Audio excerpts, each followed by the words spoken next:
Welcome back. We are here and glad you are with us. It has been a long week. We will head into the weekend, try to cheer you up. That's our new goal. We cheer people up. Sometimes when you're in a spot like this, you go to someone who's been in tough spots before, and that is the retired General Vinny Bowles. General, it is always a pleasure, and I hope you're well. Good afternoon, sir. It's great to be here on a Finebaum Friday. The biggest challenge is that you have to be at your best in the worst of times. Just when you're beaten down, just when you're up against it, that's when you and your team have to turn on and actually be at their best.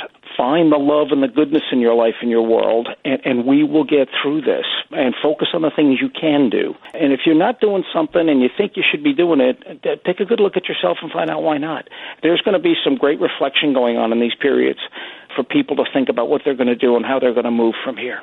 There's this myth out there that tough times build character. Okay, tough times don't build your character.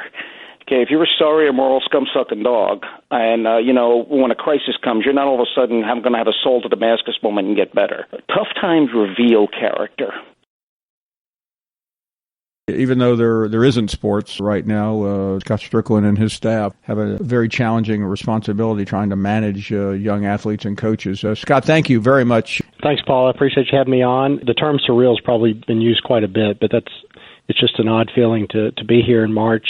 I would think all football coaches, basketball coaches, baseball, softball, it doesn't matter what they are. I would think they're all having difficulty right now because they want to be doing something. The mental health aspect of this, I think, is going to end up being one of the biggest challenges. And candidly, where we are right now in whatever we call this pandemic, this is still a bit of a novelty, the fact that everybody is doing the social distancing and staying home.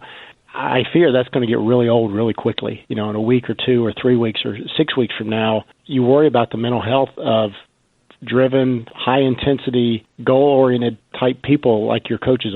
And then you worry about what was taken away. You have so many things that have been worked toward that just got taken away, and now there's nothing to replace it. I do think that is a bit of a concern, and we have a lot of mental health professional and resources that we offer to our staff and to our athletes as well.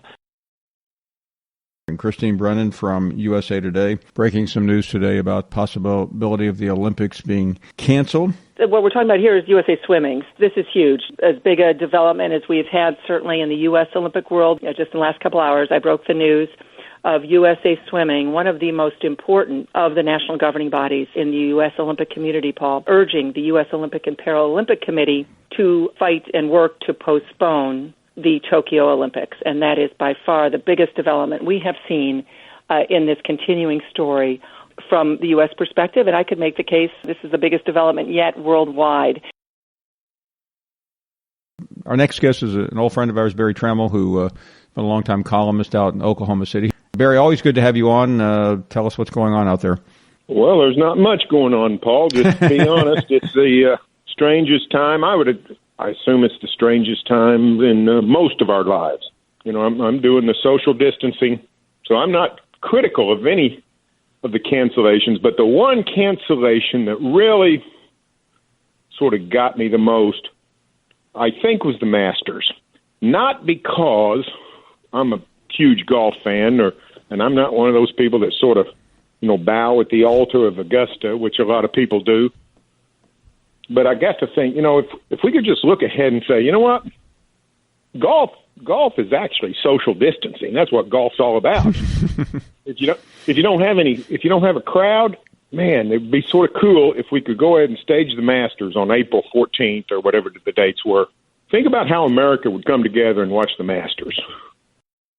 John Talty, good friend of ours. John, of course, the senior sports editor at AL.com. And I'm not trying to trivialize the situation, but the idea of a delayed football season or an abbreviated football season or no football season, I cannot imagine the state of Alabama in that predicament. No, and I don't want to either, but, Paul, you and I were talking a little bit, off air earlier today. Like, the state of Alabama needs football. We need some things.